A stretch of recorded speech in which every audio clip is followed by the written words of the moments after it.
आज करूया आपण विरामचिन्हांचा अभ्यास. ही विरामचिन्ह कशी लिहिली जातात आणि ह्यांचा वापर कधी केला जातो.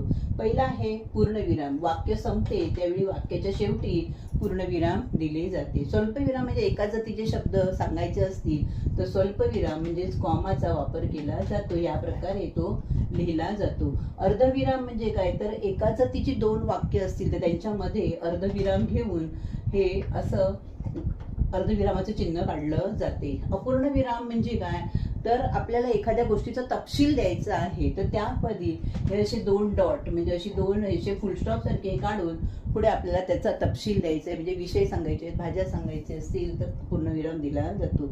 उद्गारवाचक चिन्ह म्हणजे काय तर आपल्या मुखातून आश्चर्य, आनंद, दुःख च्या वेळी जे उद्गार बाहेर पडतात त्यावेळी हे उद्गारवाचक चिन्हाने दाखवले जाते. प्रश्न, ज्यावेळी वाक्यामध्ये प्रश्न विचारला जातो तेव्हा प्रश्नचिन्ह. एकेरी अवतरण चिन्ह म्हणजे काय, एखादा महत्वाचा शब्द जर आपल्याला दाखवायचा असेल तर ह्याप्रमाणे तो अवतरण चिन्हामध्ये टाकून दाखवला जातो.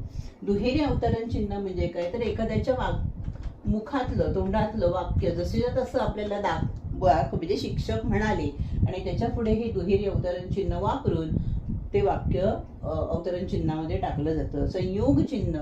संयोग चिन्ह म्हणजे दोन छोटे शब्द जोडायचे, उदाहरणार्थ राधाकृष्ण, राम श्याम, आई वडील, भाऊ बहीण, तर त्यामध्ये हे संयोग चिन्ह वापरलं जातं.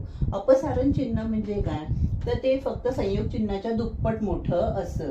तर अपसारण चिन्ह म्हणजे काय तर एखाद्या गोष्टीचा तपशील द्यायचा आहे तर ती आधी अशी ही अपसारण चिन्हाची रेष ओढली जाते आणि मग त्या गोष्टीची नावं सांगितली जातात. काकपद म्हणजे ज्यावेळी आपण लिहिताना एखादा शब्द विसरलो तर त्यावेळी हे असा बाण दाखवून तो शब्द वरती लिहिला जातो, त्यालाच म्हणतात काकपद. आवडल्यास नक्की लाईक, शेअर आणि सबस्क्राईब करा. धन्यवाद.